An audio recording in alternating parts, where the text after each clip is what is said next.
जय हिंद, वंदे मातरम। साथियों, एग्जाम सूत्र पॉलिटी के इस ऑनलाइन प्लेटफॉर्म पर आप सभी का स्वागत है। साथियों, आज के इस वीडियो में हम पढ़ने वाले हैं राजनीति विज्ञान के 200 से भी अधिक अत्यंत महत्वपूर्ण प्रश्न जो यूजीसी नेट और एमपी सेट के लिए जो है बहुत लाभदायक सिद्ध होंगे। शुरू करते हैं आज का वीडियो। और पहला प्रश्न है, राजनीति विज्ञान को शक्ति का अध्ययन किसने कहा? तो इसका सही उत्तर है हेराल्ड लासवेल। दूसरा प्रश्न है, राजनीति यह है कि कौन कब क्या और कैसे प्राप्त करता है, यह कथन किसका है? तो इसका सही उत्तर है हेराल्ड लासवेल। अगला प्रश्न है, न्याय को निष्पक्षता के रूप में किसने प्रतिपादित किया? तो इसका सही उत्तर है जॉन रॉल्स। अगला प्रश्न है, अंतर सिद्धांत किससे संबंधित है? तो सही उत्तर है जॉन रॉल्स। अगला प्रश्न है, सामाजिक अनुबंध सिद्धांत या सोशल कॉन्ट्रैक्ट थ्योरी के प्रमुख प्रतिपादक कौन है? तो इसमें तीन लोगों का नाम जो है आता है, थॉमस हॉब्स, जॉन लॉक और जे रूसो। इन तीनों के द्वारा सामाजिक अनुबंध सिद्धांत या सोशल कॉन्ट्रैक्ट थ्योरी जो है दी गई है। हॉब्स के अनुसार प्राकृतिक अवस्था कैसी थी? तो इसका उत्तर है सबका सबके विरुद्ध युद्ध की अवस्था। अगला प्रश्न है, लॉक के अनुसार प्राकृतिक अधिकार कौन से हैं? तो इन्होंने तीन प्रकार के प्राकृतिक अधिकार बताए हैं, जीवन, स्वतंत्रता और संपत्ति, लाइफ, लिबर्टी एंड प्रॉपर्टी। अगला है, सामाजिक अनुबंध यानी कि सोशल जो कॉन्ट्रैक्ट है ग्रंथ के लेखक कौन है? तो इसका सही उत्तर है जे रूसो। अगला प्रश्न है, सामान्य इच्छा का सिद्धांत किसका है? तो ये रूसो का सिद्धांत है। इन्होंने सामान्य इच्छा जनरल विल का सिद्धांत प्रतिपादित किया है। अगला प्रश्न है, आदर्शवाद के प्रमुख विचारक कौन थे? तो फ्रेडरिक हेगेल, ये आदर्शवाद के प्रमुख विचारक थे। अगला प्रश्न है, मार्क्सवाद के प्रवर्तक कौन थे? तो इसका सही उत्तर है कार्ल मार्क्स। अगला प्रश्न है, ऐतिहासिक भौतिकवाद का सिद्धांत किसका है? सही उत्तर है कार्ल मार्क्स। अगला प्रश्न है, अधिशेष मूल्य का सिद्धांत किसने दिया? तो इसका सही उत्तर है कार्ल मार्क्स। अगला प्रश्न है, उपयोगितावाद के प्रवर्तक कौन थे? तो जेरेमी बेंथम।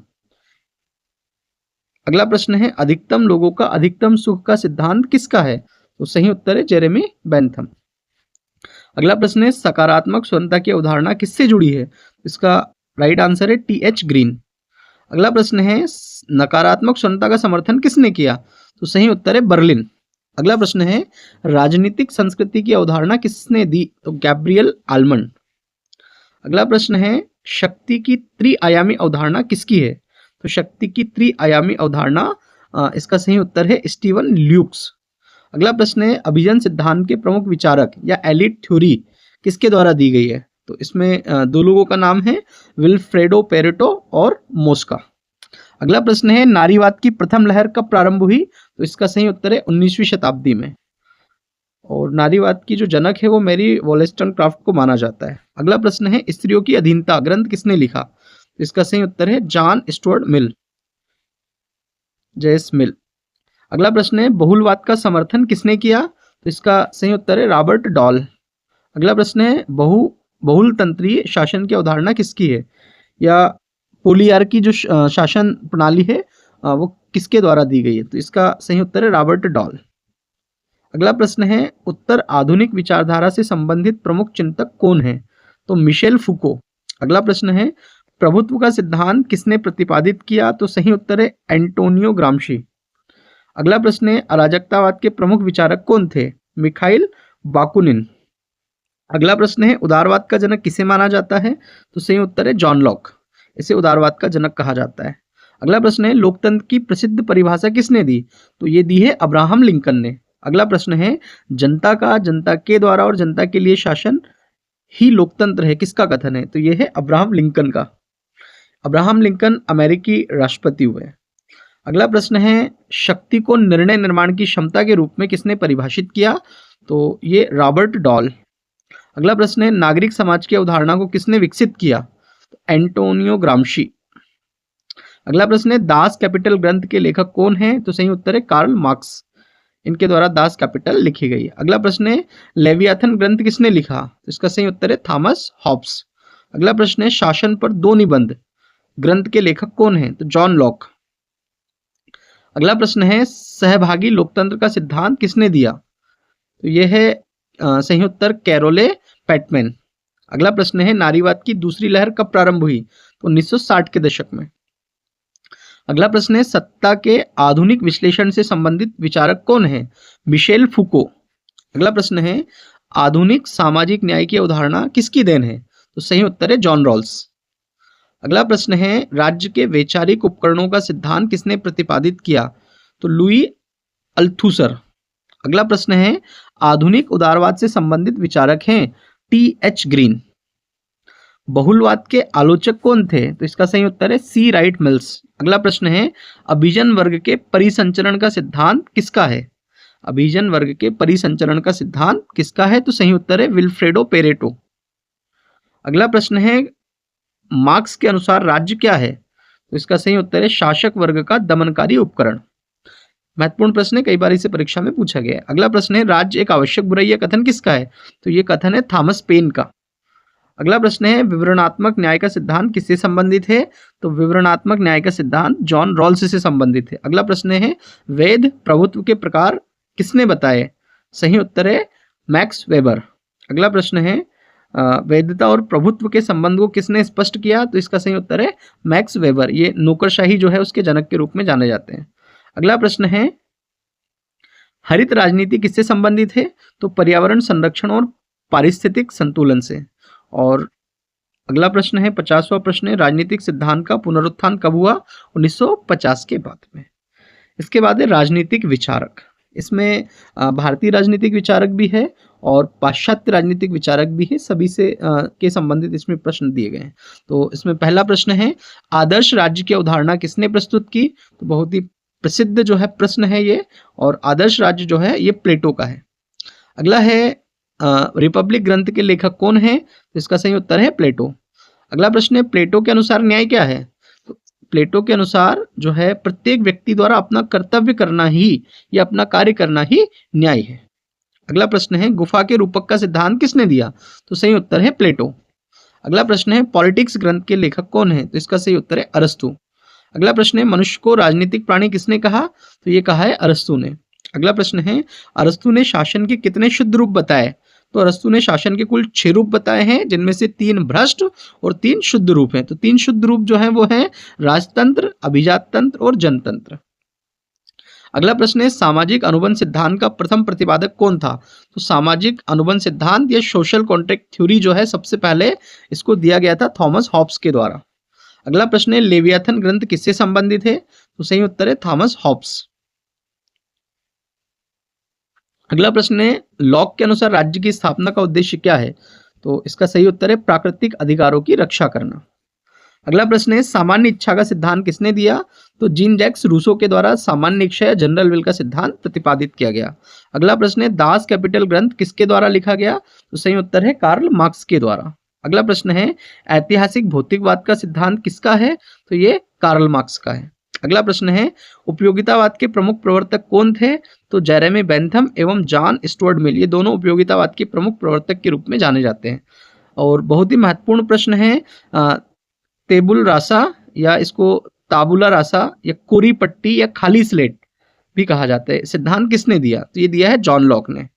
अगला प्रश्न है, हेगेल के अनुसार द्वंद्वात्मक के 3 क्रमिक चरण कौन से है?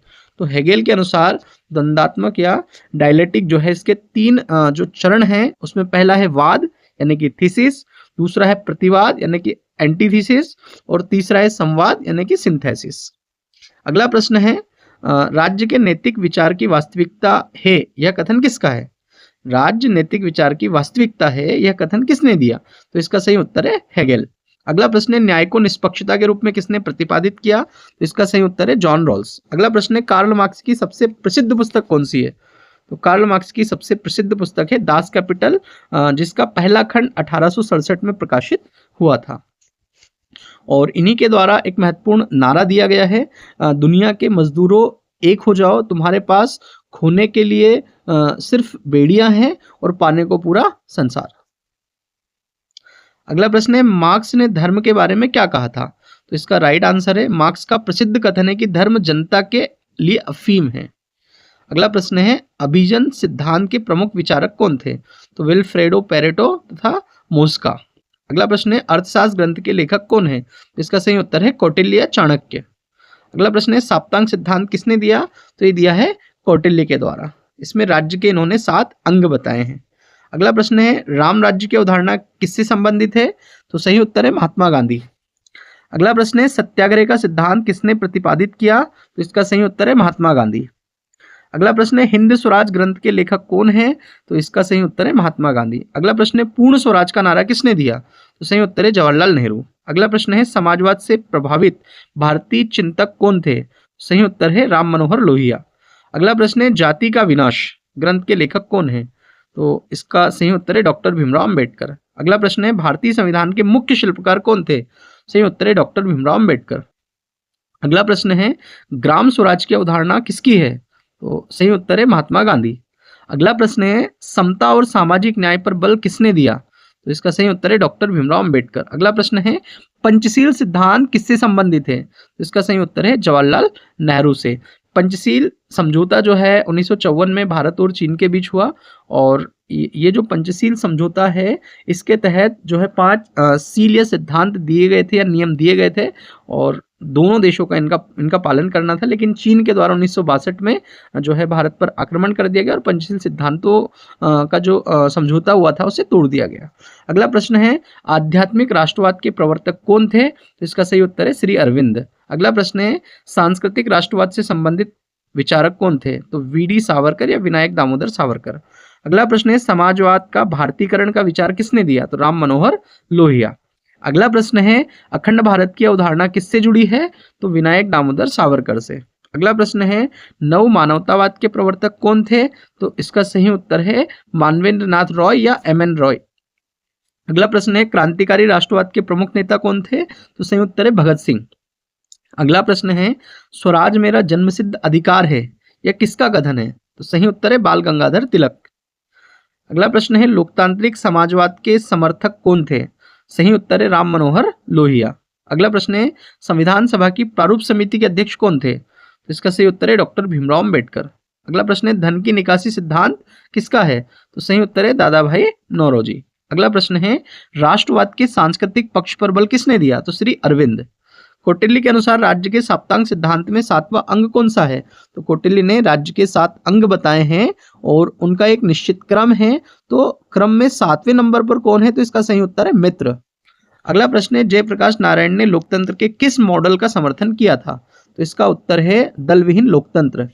अगला प्रश्न है पंडिता रमाबाई को किस विद्वता के लिए कलकत्ता विश्वविद्यालय द्वारा सरस्वती की उपाधि दी गई थी? तो इसका सही उत्तर है संस्कृत शास्त्रों और ग्रंथों के असाधारण ज्ञान के लिए।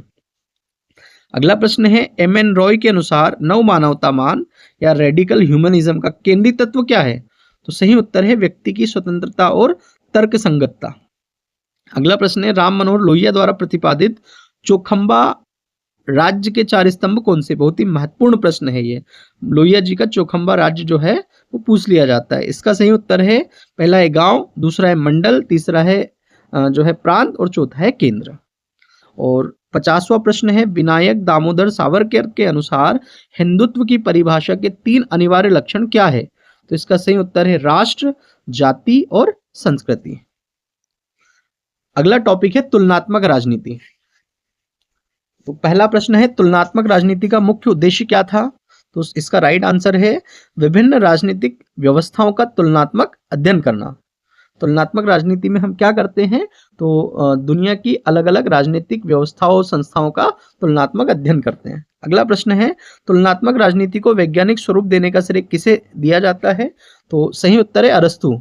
अरस्तु को तुलनात्मक राजनीति को वैज्ञानिक स्वरूप देने का श्रेय दिया जाता है। इन्होंने 158 देशों के संविधानों का तुलनात्मक अध्ययन किया था।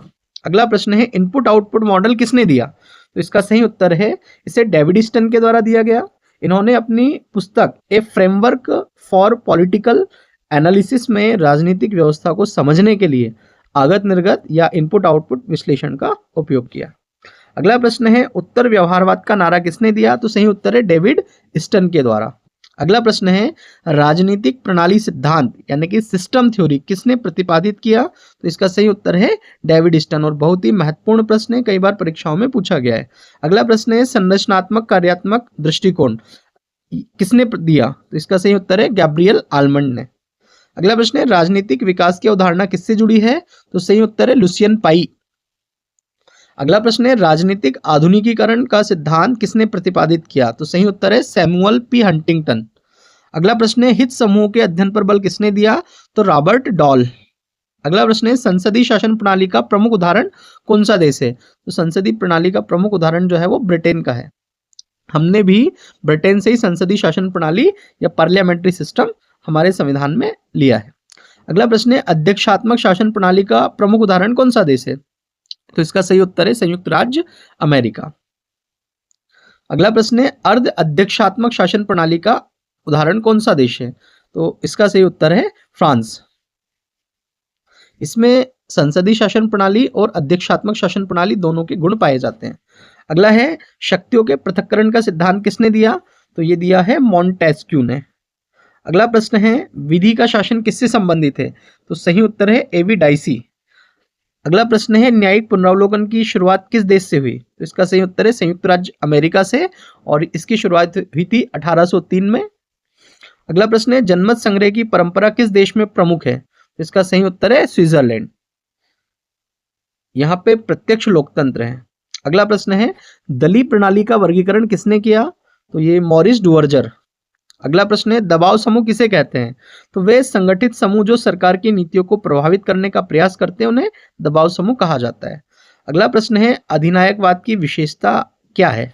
तो सही उत्तर है सत्ता का केंद्रीकरण और नागरिक स्वतंत्रताओं का अभाव। यहाँ पे सत्ता का केंद्रीकरण किया जाता है और नागरिकों के पास बहुत कम स्वतंत्रता रहती है। अगला प्रश्न है सर्वसत्तावाद की अवधारणा किससे संबंधित है? तो इसका सही उत्तर है पूर्ण नियंत्रण वाली राजनीतिक व्यवस्था से।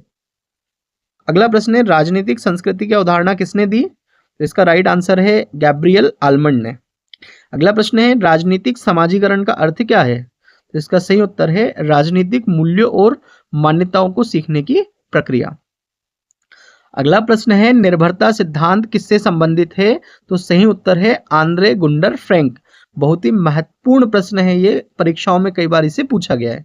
अगला प्रश्न है विश्व प्रणाली सिद्धांत किसने प्रतिपादित किया, या विश्व व्यवस्था सिद्धांत किसके द्वारा प्रतिपादित किया गया? तो इमैनुअल वॉलेरस्टीन के द्वारा विश्व व्यवस्था सिद्धांत जो है या विश्व प्रणाली सिद्धांत जो है ये प्रतिपादित किया गया। अगला प्रश्न है राजनीतिक आधुनिकीकरण के संकटों का उल्लेख किसने किया? तो सही उत्तर है सैमुअल पी हंटिंगटन। अगला प्रश्न है करिश्माई प्रभुत्व किससे संबंधित है? तो सही उत्तर है मैक्स वेबर। अगला प्रश्न है संघवाद का मूल तत्व क्या है? तो शक्तियों का केंद्रीय और प्रादेशिक सरकारों में विभाजन। संघवाद का मूल तत्व है शक्तियों का केंद्र और राज्यों में बंटवारा। अगला प्रश्न है न्यायपालिका की स्वतंत्रता क्यों आवश्यक है? तो इसका सही उत्तर है नागरिक अधिकारों की रक्षा हेतु। न्यायपालिका ही नागरिकों के अधिकारों की रक्षा करती है। अगला प्रश्न है लोकतंत्र का मूल आधार क्या है? तो इसका सही उत्तर है जन सहमति और प्रतिनिधित्व। अगला प्रश्न है भारत में भारतीय कम्युनिस्ट पार्टी यानी कि सीपीआई की पहली सरकार कहाँ बनी? तो इसका सही उत्तर है भारत में भारतीय कम्युनिस्ट पार्टी यानी कि सीपीआई की पहली सरकार 1957 में केरल राज्य में बनी थी। इसके बाद हमारा अगला टॉपिक है अंतर्राष्ट्रीय संबंध, और अंतर्राष्ट्रीय संबंध से संबंधित जो महत्वपूर्ण प्रश्न है वो इसमें हम पढ़ने वाले हैं। पहला है यथार्थवाद सिद्धांत के प्रमुख प्रतिपादक कौन हैं? तो यथार्थवाद जो है या रियलिज्म जो है इसके जो प्रमुख प्रतिपादक जो है हंस जे मॉर्गेनथाउ है, और इनकी एक प्रसिद्ध पुस्तक है पॉलिटिकल अमॉन्ग नेशंस। अगला प्रश्न है शास्त्रीय यथार्थवाद किससे संबंधित है? तो इसका सही उत्तर है शक्ति और राष्ट्रीय हित की प्रधानता से। अगला प्रश्न नव यथार्थवाद के प्रवर्तक कौन हैं? तो केनेथ वॉल्ज नव यथार्थवाद के प्रवर्तक हैं। अगला प्रश्न है उदारवाद सिद्धांत के प्रमुख विचारक कौन थे? तो सही उत्तर है वुड्रो विल्सन। अंतरराष्ट्रीय राजनीति में उदारवाद जो सिद्धांत है वुड्रो विल्सन के द्वारा दिया गया है, और जो है उदारवाद का जो जनक है वो जॉन लॉक को माना जाता है। अगला प्रश्न है आदर्शवाद का मुख्य आधार क्या है? तो अंतर्राष्ट्रीय सहयोग और शांति। अगला प्रश्न है शक्ति संतुलन का सिद्धांत किससे संबंधित है? तो राष्ट्रों के बीच शक्ति के संतुलन से। अगला प्रश्न है सामूहिक सुरक्षा की अवधारणा किससे जुड़ी है? तो इसका सही उत्तर है यूनाइटेड नेशंस या संयुक्त राष्ट्र से।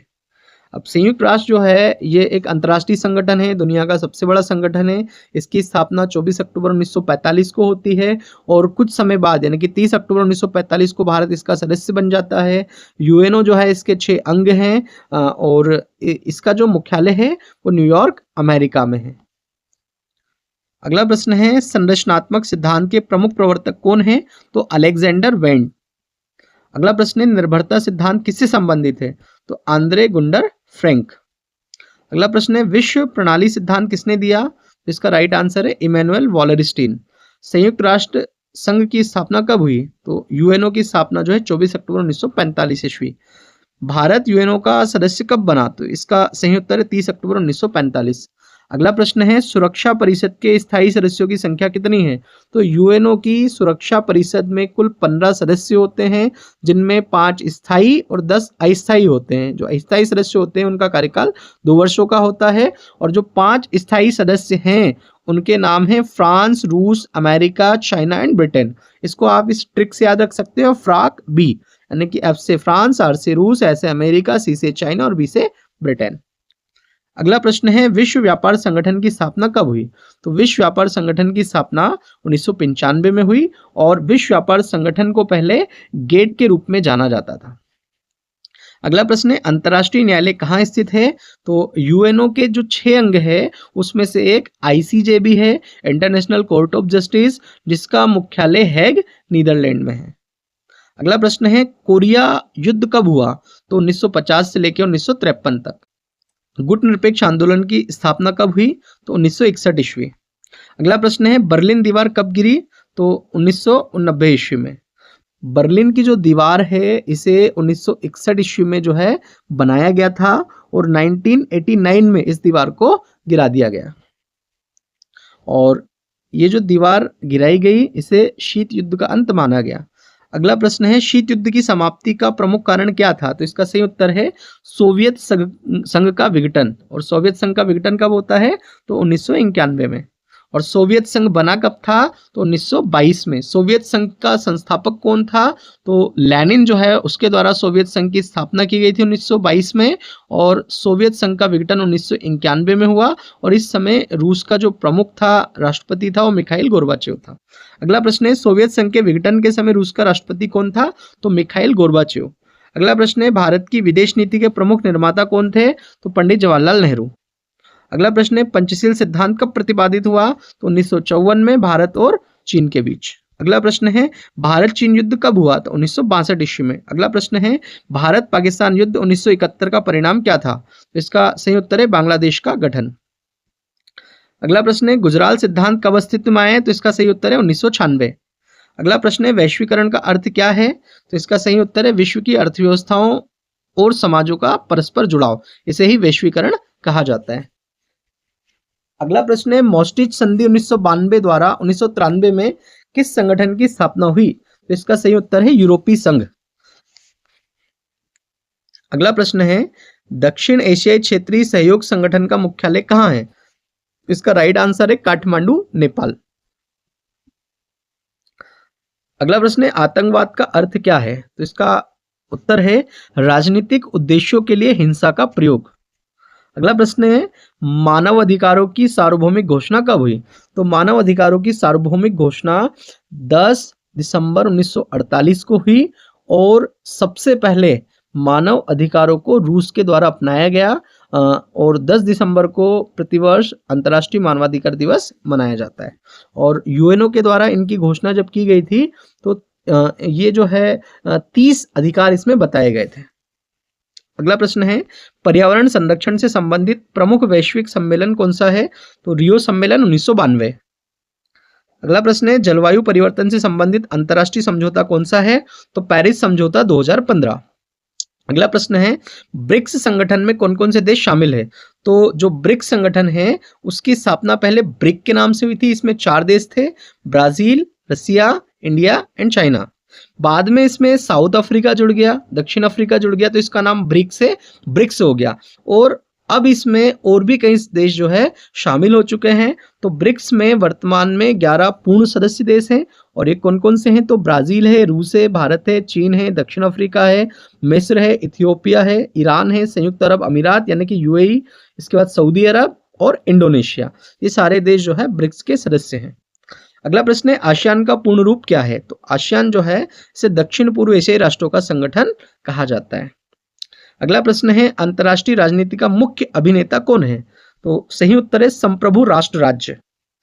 अगला प्रश्न है, बहुत ही महत्वपूर्ण प्रश्न है, 30 वर्षीय युद्ध या 30 ईयर वॉर का अंत किस संधि से हुआ? तो इसका राइट आंसर है वेस्टफेलिया की संधि 1648 ईस्वी।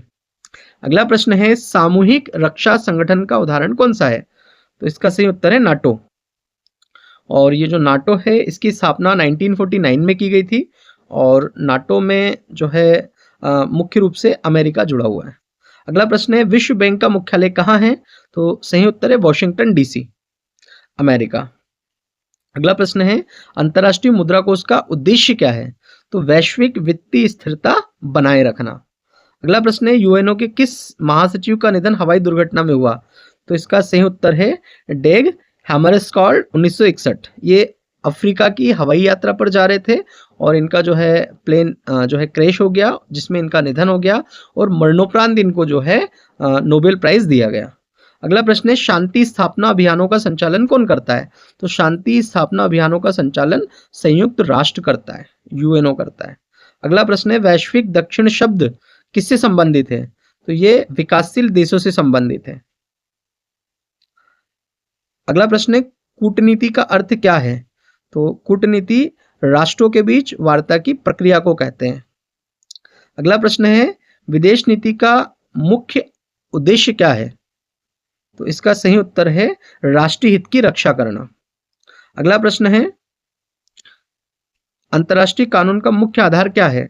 तो संधियां और परंपराएं। अगला प्रश्न है, बहुत ही महत्वपूर्ण है, स्टार्ट फर्स्ट कब हुई? यानी कि जो स्टार्ट वन संधि है ये कब हुई? तो ये 1991 में हुई और ये हुई थी अमेरिका और रूस के बीच। अगला प्रश्न है, शक्ति संतुलन यानी कि बैलेंस ऑफ पावर से क्या तात्पर्य है? तो इसका सही उत्तर है जब विभिन्न राष्ट्रों के बीच शक्ति इस प्रकार विभाजित हो कि कोई एक राष्ट्र दूसरों पर हावी ना हो सके, उसे शक्ति संतुलन कहा जाता है। अगला प्रश्न है, सॉफ्ट पावर शब्द का प्रयोग सबसे पहले किसने किया था? तो राइट आंसर है जोसेफ नाई। इसके बाद है लास्ट टॉपिक है लोक प्रशासन।